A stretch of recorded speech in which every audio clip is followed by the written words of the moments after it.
Good afternoon, ladies and gentlemen. Damas y caballeros, buenas tardes. Es para mí un gran honor darle la bienvenida al señor presidente Javier Milei. Como ya lo sabemos, él es el presidente recientemente electo en elecciones libres de Argentina y es en realidad su primer viaje hacia un país extranjero luego de su elección. Primeramente quisiera felicitarle por su elección. Igualmente quisiera felicitar a su hermana, quien ha gestionado su campaña electoral.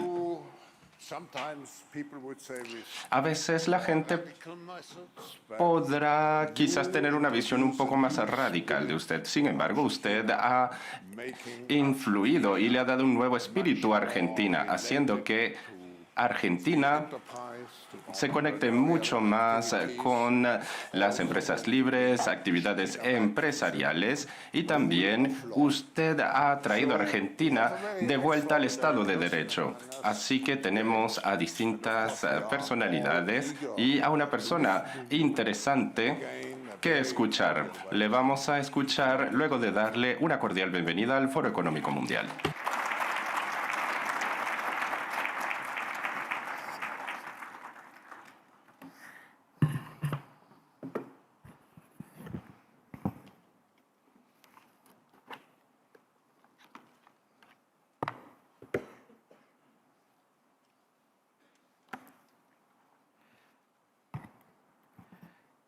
Buenas tardes. Muchas gracias. Hoy estoy acá para decirles que Occidente está en peligro. Está en peligro porque aquellos que supuestamente deben defender los valores de Occidente se encuentran cooptados por una visión del mundo que inexorablemente conduce al socialismo y, en consecuencia, a la pobreza. Lamentablemente, en las últimas décadas, motivados por algunos deseos bien pensantes de querer ayudar al prójimo y otros por el deseo de pertenecer a una casta privilegiada, los principales líderes del mundo occidental han abandonado el modelo de la libertad por distintas versiones de lo que llamamos colectivismo. Nosotros estamos acá para decirles que los experimentos colectivistas nunca son la solución a los problemas que aquejan a los ciudadanos del mundo, sino que, por el contrario, son su causa. Créanme, nadie mejor que nosotros los argentinos para dar testimonios de estas dos cuestiones. Cuando adoptamos el modelo de la libertad, allá por el año 1860, en 35 años nos convertimos en la primer potencia mundial, mientras que cuando abrazamos el colectivismo, a lo largo de los últimos 100 años, vimos cómo nuestros ciudadanos comenzaron a empobrecerse sistemáticamente hasta caer en el puesto número 140 del mundo. Pero antes de poder dar esta discusión, sería importante que primero viéramos los datos que sustentan por qué el capitalismo de libre empresa no solo es un sistema posible para terminar con la pobreza del mundo, sino que es el único sistema moralmente deseable para lograrlo. Si consideramos la historia del progreso económico, podemos ver cómo desde el año 0 hasta el año 1800 aproximadamente, el PBI per cápita del mundo prácticamente se mantuvo constante durante todo el periodo de referencia. Si uno mira un gráfico de la evolución del crecimiento económico a lo largo de la historia de la humanidad, uno estaría viendo un gráfico con la forma de un palo de hockey, una función exponencial que se mantuvo constante durante el 90% del tiempo y se dispara exponencialmente a partir del siglo XIX. La única excepción a esta historia de estancamiento se dio a finales del siglo XV con el descubrimiento de América. Pero salvando esta excepción, a lo largo de todo el periodo entre el año 0 y el año 1800, el PBI per cápita a nivel global se mantuvo estancado. Ahora bien, no solo que el capitalismo generó una explosión de riqueza desde el momento que se adoptó como sistema económico, sino que, si uno analiza los datos, lo que se observa es que el crecimiento se viene acelerando a lo largo de todo el periodo. Durante todo el periodo comprendido entre el año 0 y el 1800, la tasa de crecimiento del PBI per cápita se mantuvo estable en torno al 0,02% anual, es decir, prácticamente sin crecimiento.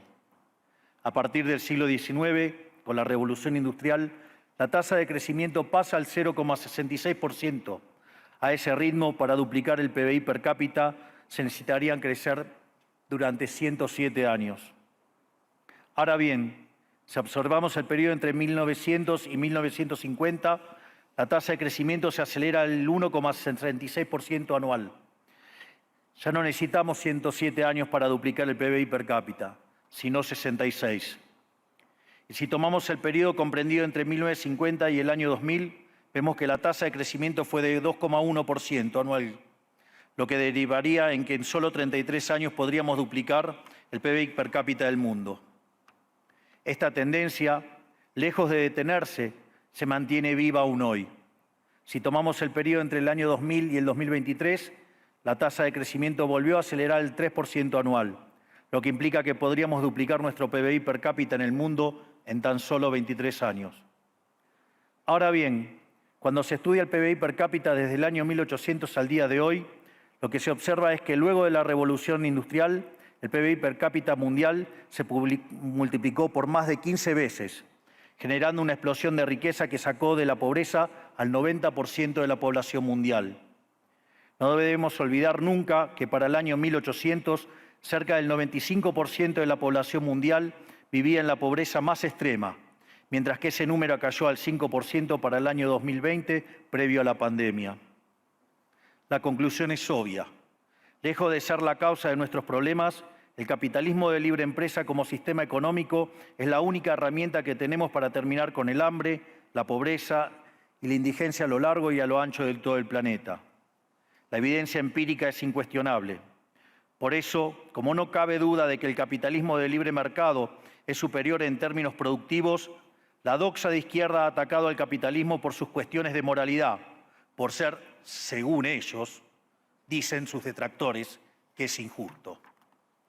Dicen que el capitalismo es malo porque es individualista y que el colectivismo es bueno porque es altruista, con la ajena. Y en consecuencia bregan por la justicia social. Pero este concepto que en el primer mundo se ha puesto de moda en la última época, en mi país es una constante del discurso político desde hace más de 80 años. El problema es que la justicia social no es justa, sino que tampoco aporta al bienestar general. Muy por el contrario, es una idea intrínsecamente injusta, porque es violenta. Es injusta porque el Estado se financia a través de impuestos, y los impuestos se cobran de manera coactiva.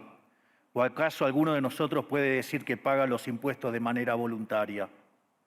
Lo cual significa que el Estado se financia a través de la coacción y que a mayor carga impositiva, mayor es la coacción, menor es la libertad. Quienes promueven la justicia social parten de la idea de que el conjunto de la economía es una torta que se puede repartir de una manera distinta. Pero esa torta no está dada. Es riqueza que se va generando en lo que, por ejemplo, Israel Kirzler llama un proceso de descubrimiento de mercado. Si el bien o servicio que ofrece una empresa no es deseado, esa empresa quiebra a menos que se adecúe a lo que el mercado le está demandando. Si genera un producto de buena calidad a un buen precio atractivo, le va a ir bien y va a producir más. De modo que el mercado es un proceso de descubrimiento en el cual el capitalista encuentra sobre la marcha el rumbo correcto. Pero si el Estado castiga al capitalista por tener éxito y lo bloquea en este proceso de descubrimiento, destruye sus incentivos y las consecuencias de ello es que va a producir menos y la torta será más chica, generando perjuicio para el conjunto de la sociedad. El colectivismo, al inhibir estos procesos de descubrimiento y al dificultar la apropiación de lo descubierto, ata al emprendedor de las manos y le imposibilita producir mejores bienes y ofrecer mejores servicios a un mejor precio. ¿Cómo puede ser entonces que desde la academia, los organismos internacionales, la política y la teoría económica se demonice un sistema económico que no solo ha sacado de la pobreza más extrema al 90% de la población mundial y lo hace cada vez más rápido, sino que además es justo y moralmente superior? Gracias al capitalismo de libre empresa, hoy el mundo se encuentra en su mejor momento. No hubo nunca en toda la historia de la humanidad un momento de mayor prosperidad que el que vivimos hoy. El mundo de hoy es más libre, más rico, más pacífico y más próspero que en cualquier otro momento de nuestra historia. Esto es cierto para todos, pero en particular para aquellos países que son libres, donde respetan la libertad económica y los derechos de propiedad de los individuos. Porque aquellos países que son libres son 12 veces más ricos que los reprimidos. El decil más bajo de la distribución de los países libres vive mejor que el 90% de la población de los países reprimidos. Tiene 25 veces menos cantidad de pobres en el formato estándar y 50 veces menos en el formato extremo. Y por si eso fuera poco, los ciudadanos de los países libres viven un 25% más que los ciudadanos de los países reprimidos. Ahora bien, para entender qué venimos a defender es importante definir de a qué hablamos nosotros cuando hablamos de libertarismo.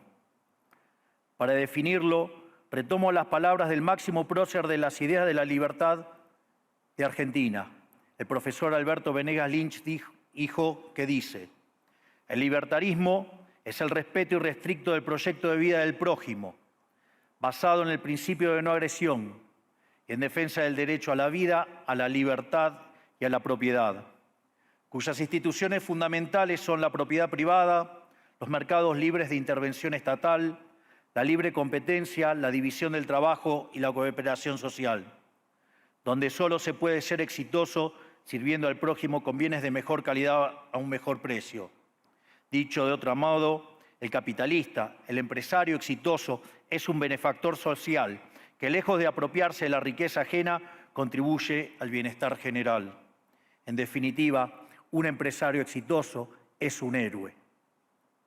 Este es el modelo que nosotros estamos proponiendo para la Argentina del futuro, un modelo basado en los principios fundamentales del libertarismo, la defensa de la vida, de la libertad y de la propiedad. Ahora bien, si el capitalismo de libre empresa y la libertad económica han sido herramientas extraordinarias para terminar con la pobreza en el mundo, y nos encontramos hoy en el mejor momento de la historia de la humanidad, vale la pena preguntarse por qué digo entonces que Occidente está en peligro. Digo que Occidente está en peligro justamente porque en aquellos países que deberíamos defender los valores del libre mercado, la propiedad privada y las demás instituciones del libertarismo, sectores del establishment político y económico, algunos por errores en su marco teórico y otros por ambición de poder, están socavando los fundamentos del libertarismo, abriéndole las puertas al socialismo y condenándonos potencialmente a la pobreza, a la miseria y el estancamiento. Porque nunca debe olvidarse que el socialismo es siempre y en todo lugar un fenómeno empobrecedor, que fracasó en todos los países que se intentó. Fue un fracaso en lo económico, fue un fracaso en lo social, fue un fracaso en lo cultural y además asesinó a más de 100 millones de seres humanos. El problema esencial de Occidente hoy es que no solo debemos enfrentarnos a quienes, aún luego de la caída del muro y la evidencia empírica abrumadora, siguen bregando por el socialismo empobrecedor, sino también a nuestros propios líderes, pensadores y académicos que, amparados en un marco teórico equivocado, socavan los fundamentos del sistema que nos ha dado la mayor expansión de riqueza y prosperidad de nuestra historia. El marco teórico al que me refiero es el de la teoría económica neoclásica, que diseña un instrumental que, sin quererlo, termina haciendo funcional la intromisión del Estado, el socialismo y la degradación de la sociedad.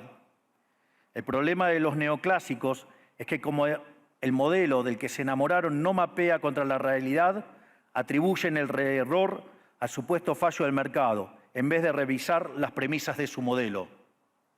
Sobre pretexto de un supuesto fallo de mercado, se introducen regulaciones que lo único que generan es distorsiones en el sistema de precios que impiden el cálculo económico y, en consecuencia, el ahorro, la inversión y el crecimiento. Este problema radica esencialmente en que ni siquiera los economistas supuestamente libertarios comprenden qué es el mercado, ya que si se comprendiera, se vería rápidamente que es imposible que exista algo así como un fallo de mercado. El mercado no es una mera descripción gráfica de una curva de oferta y otra de demanda en un gráfico. El mercado es un mecanismo de cooperación social donde se intercambian voluntariamente derechos de propiedad. Por lo tanto, dada esta definición, hablar de fallo de mercado es un oxímoron. No existe el fallo de mercados. Si las transacciones son voluntarias, el único contexto en el que puede haber un fallo de mercado es si hay coacción. Y el único con la capacidad de coaccionar de manera generalizada es el Estado, que tiene el monopolio de la violencia. En consecuencia, si alguien considera que hay un fallo de mercado, les recomendaría que revisen si hay intervención estatal en el medio Y si encuentran que no hay intervención estatal en el medio, les sugiero que hagan de nuevo el análisis porque definitivamente está mal. Los fallos de mercado no existen. Un ejemplo de los supuestos fallos de mercado que describen los neoclásicos son las estructuras concentradas de la economía. Sin embargo, sin funciones que presenten rendimientos crecientes a escala, cuya contrapartida son las estructuras concentradas de la economía, no podríamos explicar el crecimiento económico desde el año 1800 hasta hoy. Fíjense qué interesante. Desde el año 1800 en adelante, con la población multiplicándose más de 8 o 9 veces, el Producto Per cápita creció más de 15 veces. Es decir, existen rendimientos crecientes. Eso llevó la pobreza extrema del 95% al 5%. Sin embargo, esas presencias de rendimientos crecientes implican estructuras concentradas, lo que se llamaría, por ejemplo, un monopolio. ¿Cómo puede ser que algo que haya generado tanto bienestar para la teoría neoclásica, eso es un fallo de mercado? Economistas neoclásicos, salgan de la caja. Cuando el modelo falla, no hay que enojarse con la realidad, hay que enojarse con el modelo y cambiarlo. El dilema que enfrenta el modelo neoclásico es que dicen querer perfeccionar el funcionamiento del mercado atacando lo que ellos consideran fallos, pero al hacerlo no solo abren las puertas del socialismo, sino que atentan contra el crecimiento económico. Ejemplo, regular monopolios, destruirle las ganancias y destrozar los rendimientos crecientes, automáticamente destruiría el crecimiento económico. Dicho de otro modo, cada vez que ustedes quieran hacer una corrección de un supuesto fallo de mercado, inexorablemente, por desconocer lo que es el mercado o por haberse enamorado de un modelo fallido, están abriendo las puertas al socialismo y están condenando a la gente a la pobreza. Sin embargo, frente a la demostración teórica de que la intervención del Estado es perjudicial, la evidencia empírica de que fracasó porque no podía ser de otra manera, la solución que propondrán los colectivistas no es mayor libertad, sino es que es mayor regulación, generando una espiral descendente de regulaciones hasta que todos seamos más pobres y a la vida de todos nosotros dependa de un burócrata sentado en una oficina de lujo.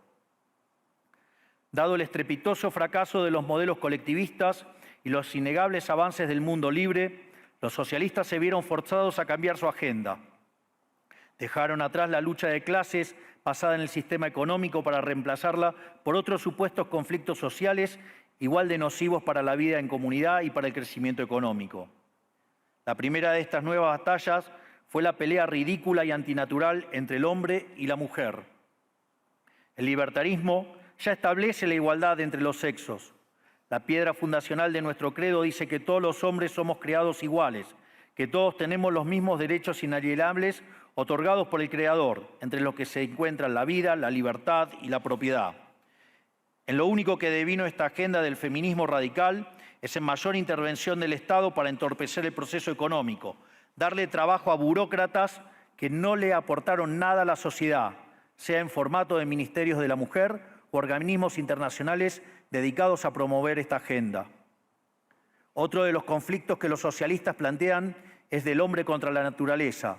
Sostienen que los seres humanos dañamos el planeta y que debe ser protegido a toda costa, incluso llegando a abogar por mecanismos de control poblacional o en la agenda sangrienta del aborto. Lamentablemente, estas ideas nocivas han pregnado fuertemente en nuestra sociedad. Los neomarxistas han sabido cooptar el sentido común de Occidente. Lograron esto gracias a la apropiación de los medios de comunicación, de la cultura, de las universidades y sí, también de los organismos internacionales. Este último caso es el más grave, tal vez, porque se trata de instituciones que tienen enorme influencia en las decisiones políticas y económicas de los países que integran esos organismos multilaterales.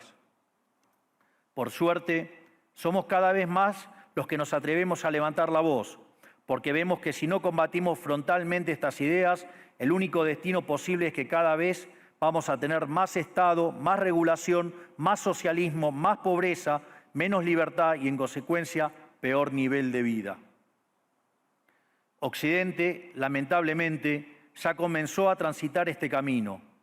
Sé que a muchos les puede sonar ridículo plantear que Occidente se ha volcado al socialismo, pero solo es ridículo en la medida que uno se restringe a la definición económica tradicional del socialismo, que establece que es un sistema económico donde el Estado es el dueño de los medios de producción.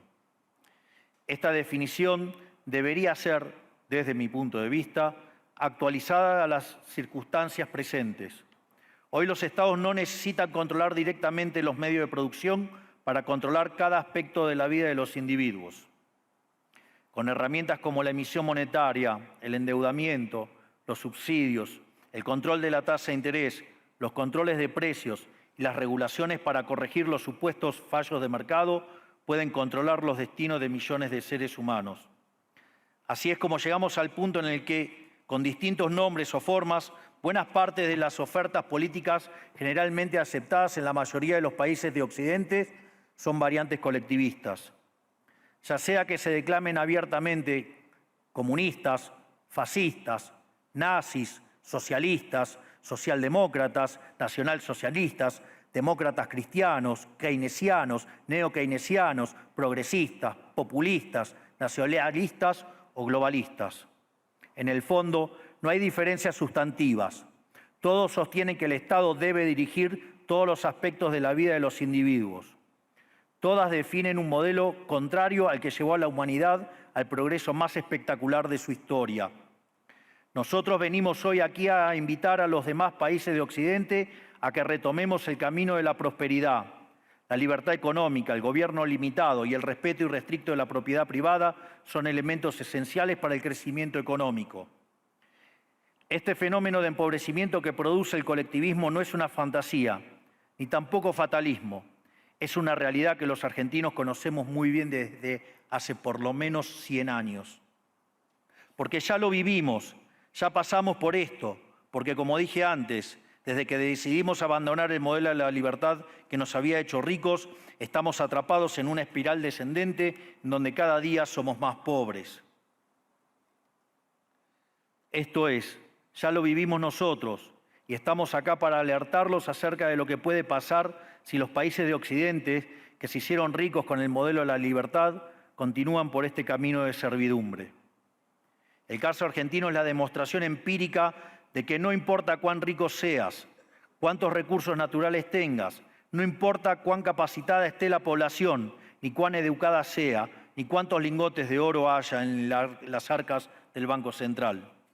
Si se adoptan medidas que entorpecen el libre funcionamiento de los mercados, la libre competencia, los sistemas de precios libres, si se entorpece el comercio, si se atenta contra la propiedad privada, el único destino posible es la pobreza. Por lo tanto, para finalizar, quiero darles un mensaje a todos los empresarios aquí presentes y a los que no están, pero nos están siguiendo desde todas partes del planeta. No se dejen amedrentar ni por la casta política ni por los parásitos que viven del Estado. No se entreguen a una clase política que lo único que quiere es perpetuarse en el poder y mantener sus privilegios. Ustedes son benefactores sociales, ustedes son héroes, ustedes son los creadores del periodo de prosperidad más extraordinario que jamás hayamos vivido. Que nadie les diga que su ambición es inmoral. Si ustedes ganan dinero es porque ofrecen un mejor producto a un mejor precio, contribuyendo de esa manera al bienestar general. No cedan al avance del Estado. El Estado no es la solución. El Estado es el problema mismo. Ustedes son los verdaderos protagonistas de esta historia y sepan que a partir de hoy cuentan con Argentina como un aliado incondicional. Muchísimas gracias y ¡viva la libertad, carajo!